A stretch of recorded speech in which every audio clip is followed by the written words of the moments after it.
Hi, I'm James Schillinglaw. I'm here at ILTM Con, and we're here talking to great resorts and hotels. And we have a gentleman here who's Nayara Resorts. It's Leo Geddes, who's the CEO and co-founder of Nayara. And what is Nayara Resorts? Well, you're going to have to stay tuned to find out on Insider Travel Report. Leo, first of all, thank you for taking the time to talk to us, and let's go for that question. What is Nayara Resorts? James, first, thank you so much for the opportunity to be here. Nayara Resorts is a collection of hotels, luxury, ultra-luxury resorts in Central and South America. We are known because we are ecological resorts. Which is all the rage of sustainable, ecological, right? Yeah, so sustainability is very much part of our DNA, and we have been able to prove that these are not mutually exclusive concepts. We are able to combine the best possible experience at the same time being good for nature, being good for employees, being good for communities. That's fantastic. Now, let's drill down to specifically what resorts you have in what countries. Give us the lineup. How many resorts? We have 6 resorts, 4 resorts under development. The existing resorts, we have 3 resorts in Costa Rica, 2 resorts in Chile, and 1 resort in Panama. What's common about our resorts, they are all located in places of extraordinary beauty. So in Costa Rica, our resorts are all in the rainforest overlooking active volcanoes. In Panama, we have an incredible resort. It's a private island off-grid. It's on the Caribbean side of Panama, about 30 minutes from civilization. 16 overwater villas, which is very unusual on the Americas hemisphere, completely off-grid. We generate our own power from solar panels, and we collect rainwater. In Chile, we have 2 incredible resorts. One resort is in the Atacama Desert. The Atacama Desert is the driest desert in the entire planet. That's why you have all those telescopes there. And our hotel is located on the only oasis in the Atacama Desert.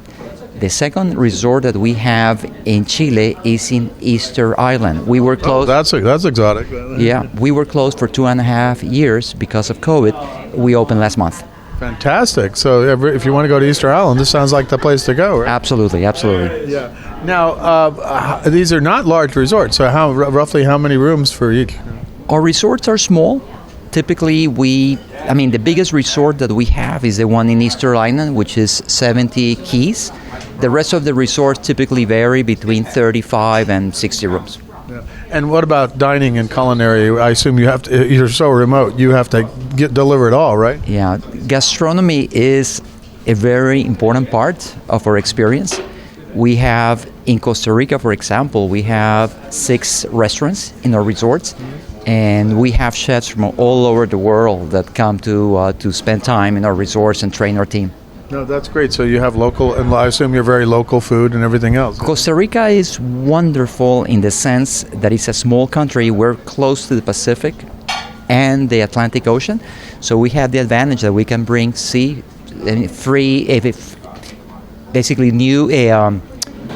fresh seafood from both oceans every day. Atlantic catch and Pacific catch, great. Exactly, and we have really interesting restaurants. One of them, which we call Hacia Luna, is a fusion of Latin American cuisine with Japanese cuisine. So we brought chefs from Asia, from Japan, from Peru, and Central America and Mexico.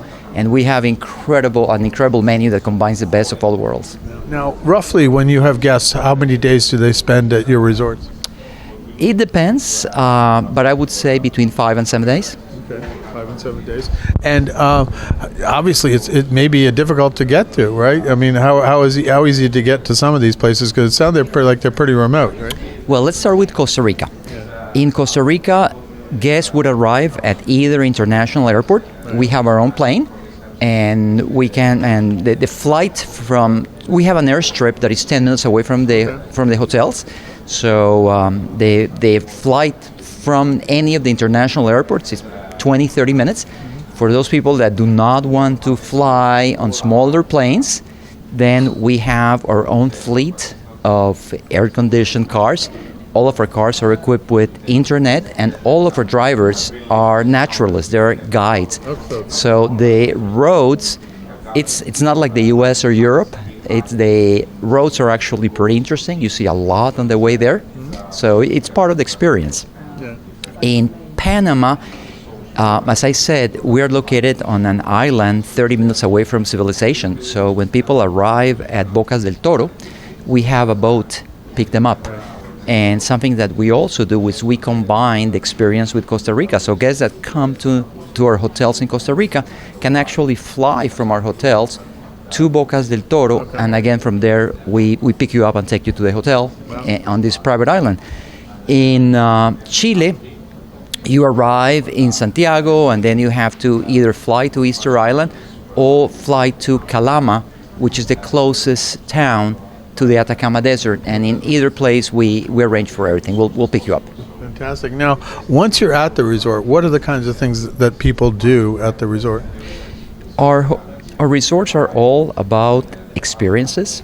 So something that is very important. Every resort has a group of very talented naturalists. We don't call them guides. And in every resort, there are hundreds of tours that you can do. I mean, for example, in Panama, there's 30 minutes away from the hotel, there is a collection of little islands that have never been inhabited. So when you come see them, and they're just very close to the hotel, and you can visit all of these little islands. There's also a reef, a live reef. As you probably know, a lot of the reefs around the planet are in danger. This is a reef that has been protected, so it's full of life. So that's very, very recommended.